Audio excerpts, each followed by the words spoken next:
Sangwa ikaze bakunzi ba televiziyo Renaissance n'umwanya wahari w'amakuru muri Kirundi twabategura kuri no musi wa kabiri tuyegerezo rya 20 mu kwezi kwa gatanu mu mwaka wa 2019 zimwe mu nkuru yagize umugwi sarukira gihugu wo gukubitana ingumu bita boxer acafungiwe mu hotel imwe yiri Breville ni mu gihugu ca Gabon ivyo vyemezwa n'urongo y'umugwi watunganije iryo higanwa rya Afrika rya boxer huza ibihugu biri muri zone ya gatatu amenyesha ko ari kubera batarariha urupapuro rubaha uburenganzira bwo kuja muri ayo mahiganwa mu gihugu naho kigendera ku mategeko umuntu yarenganijwe akanyagutwi iwe ubutungane burabimusubiza bitebuke bivugwa na Alphonse Rugambarara umwe mu bateye igikumu ku masezerano y'Arusha agafatira karorero kuberutse gushikira wahoze arongoye igihugu ca Kenya aho ubutungane burutse kumutegeka gushumbusha umuryango yanyaze itongo akiri ku butegetsi.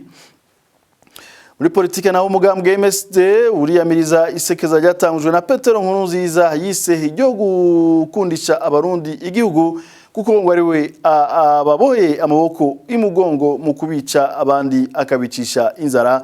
Izindi zimwe mu nkuru zigize ano makuru mukanya ni Donido.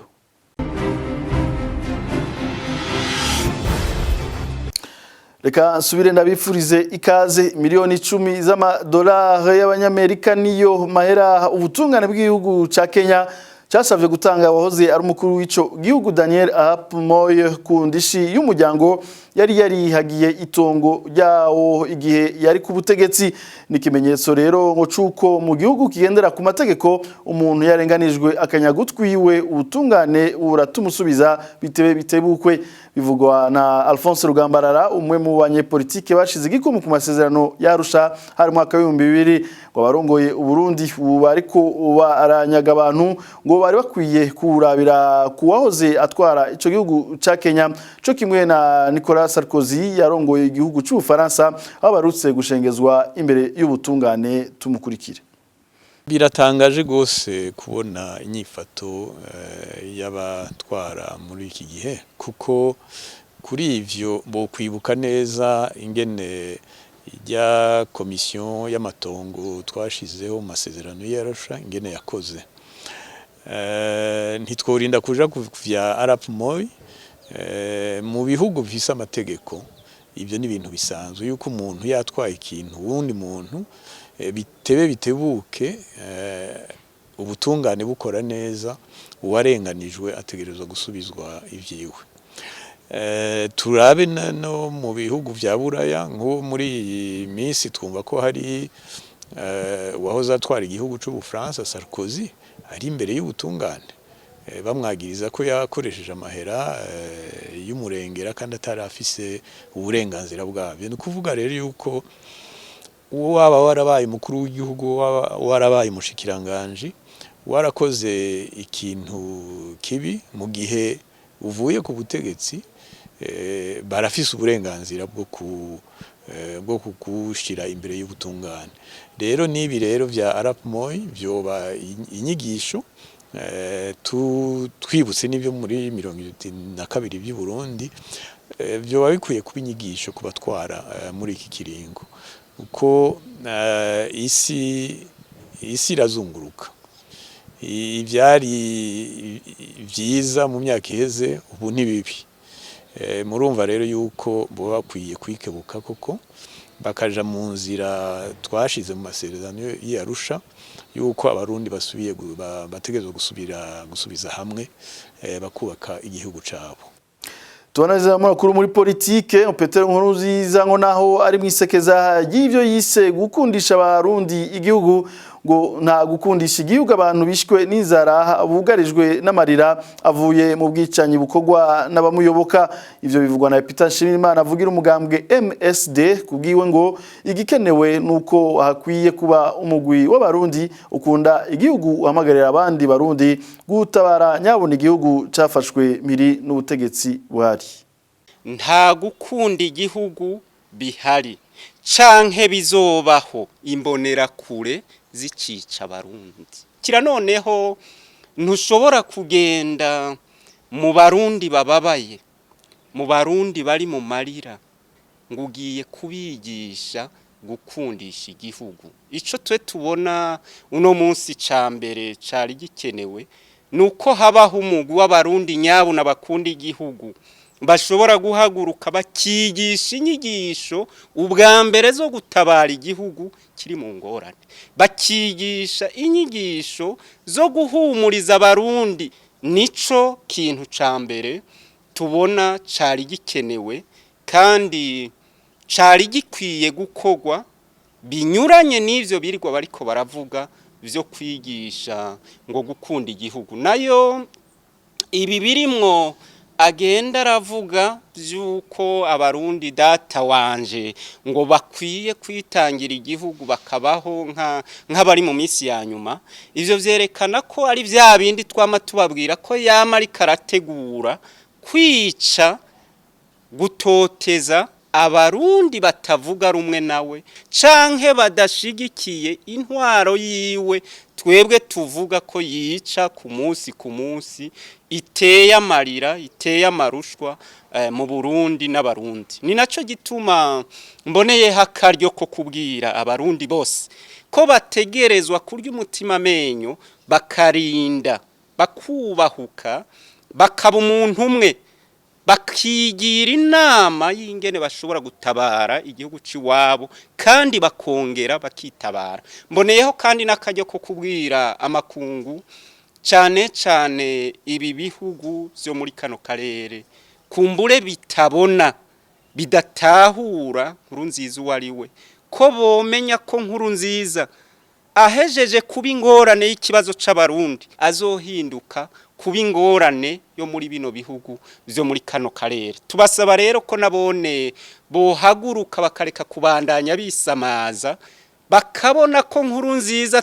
adashobora kuba inyishu y'ikibazo na kimwe cyo muri bino bihugu vyo muri kano karere, y'ibi bihugu vy'uyu muryango w'ibihugu vy'akarere.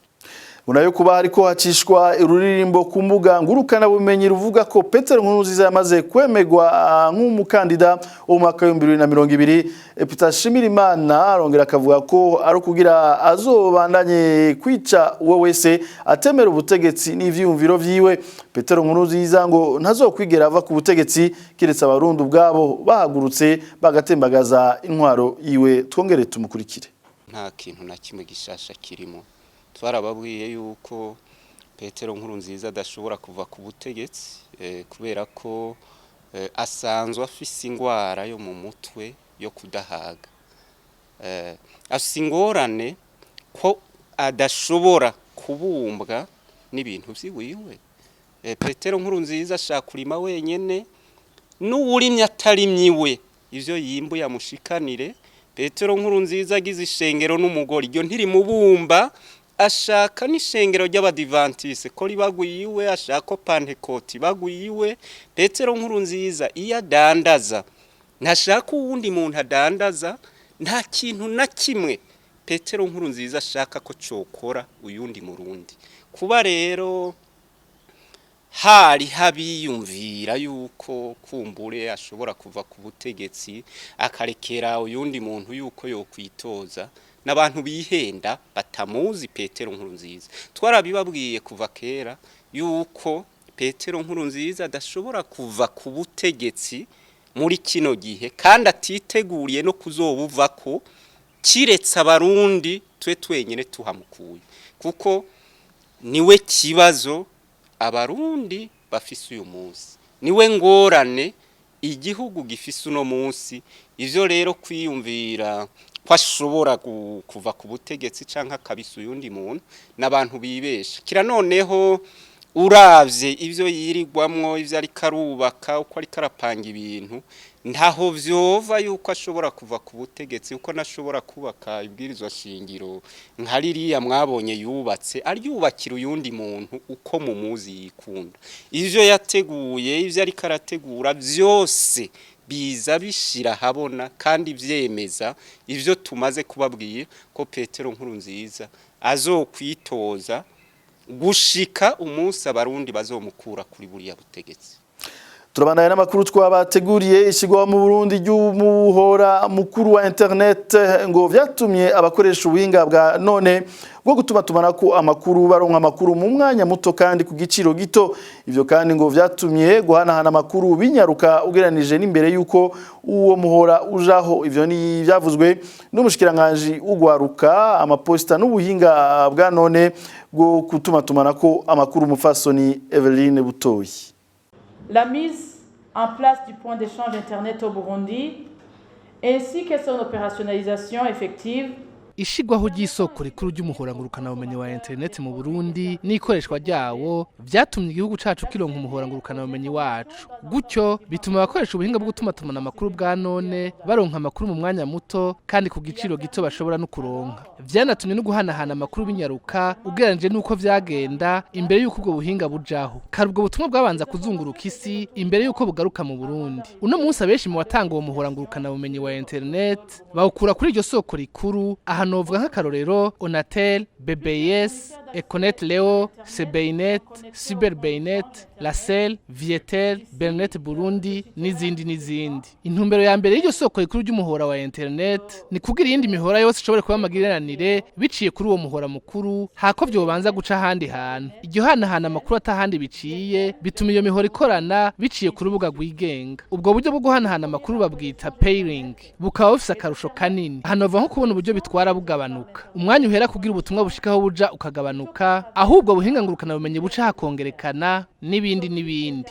Ici, je citerai l'optimisation du coût, l'optimisation de la latence, l'optimisation de la bande passante et ainsi de suite. Nenabibwiye mucamakeza makuru kuva ku tariki 18 Rusamu umugwi w'igihugu c'u Burundi mu nkino zo gukubitana ingumu bita boxe mu gifaransa urugaraniwe mu hoteli Libreville mu gihugu ca Gabon. Uwo mugwi ukaba uzira kutishuye indaro n'ibindi wakoresheje igihe wari mu higana ryahuza ibihugu vya zone ya gatatu ya Afrika. Iryo iganwa rikaba ryamaze indwi ririko riraba abarundi bakaba baraharonkeye n'imidari itandukanye. Urongoye komite zije gutunganya izo nkino aremeza ko iyo ngorane ihari. Umugwi w'Uburundi ko wagize iyo ngorane nako Ngwema Asa Louis Raymond avuga ko ari kubera batarariha urupapuro rubaha uburenganzira bwo kuja muri iryo iganwa. Ngwema Asa Louis Raymond yakuwe na bagenzi bacu ba Radio Inzamba akabasubirwamo mu Kirundi na mugenzi wacu Frank Kaze. Effectivement, le Burundi se trouve être bloqué ici pour non-paiement de leurs accréditations. Nivyo Uburundi bwarafatiwe ino kubera butishuye uburenganzira bwo kuja mu ihiganwa.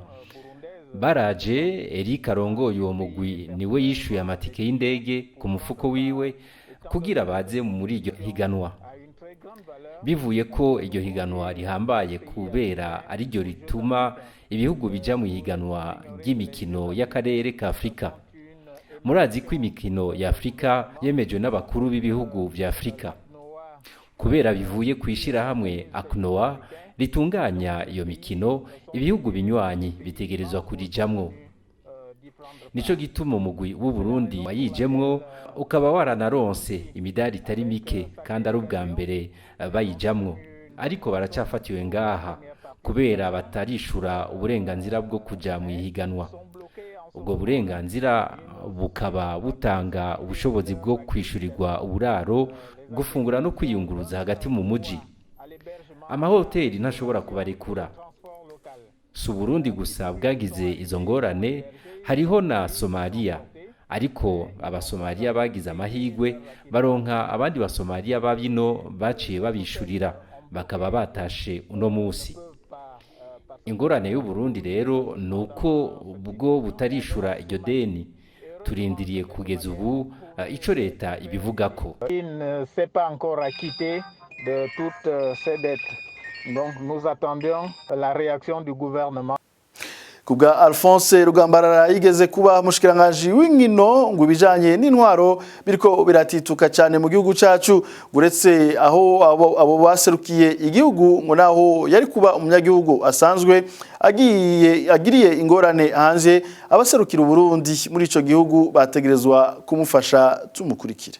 Nta Murundi yagenda guserukira igihugu aronka tike aronka rujya urupapuro rwo muri Secrétariat Général du Gouvernement leta itabizi kandi n'ubushikiranganje bujeje butabizi.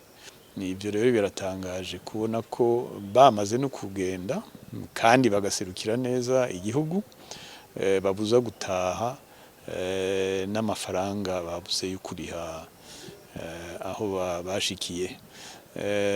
Nta kindi no bivuga ko atari kubona yuko ibijanye na administration i Burundi umengo biriko biratituka gose, kandi naho yoba ari umurundi asanzwe akagira ingorane iyo yagiye yifuza gutaha, mu bisanzwe tuba dufise abaserukira Burundi muri ico gihugu, tuba dufise abarundi boba bakorerayo bakorera ku bwa leta, abo bose baba bakwiye kwiyungunganya bagafasha abo bantu kugira ngo bashobore gutaha. Kuri ibyo nibisanzwe ni ukuvuga rero yuko niba batumva yuko umunyagihugu mwene gihugu afise uburenganzira bwo gufatwa neza n'igihugu ciwe, aho rero twaba tugiye mu bindi nibikebuke kuko abo bana baserukiye igihugu kandi bakagiserukira neza, botahuka hanyuma bakanabaha n'agashimwe uko baserukiye neza igihugu. Ni nandore amakuru turashikira tuyasoza reka nabashimire mwese mwariko muradukurikira na utaha.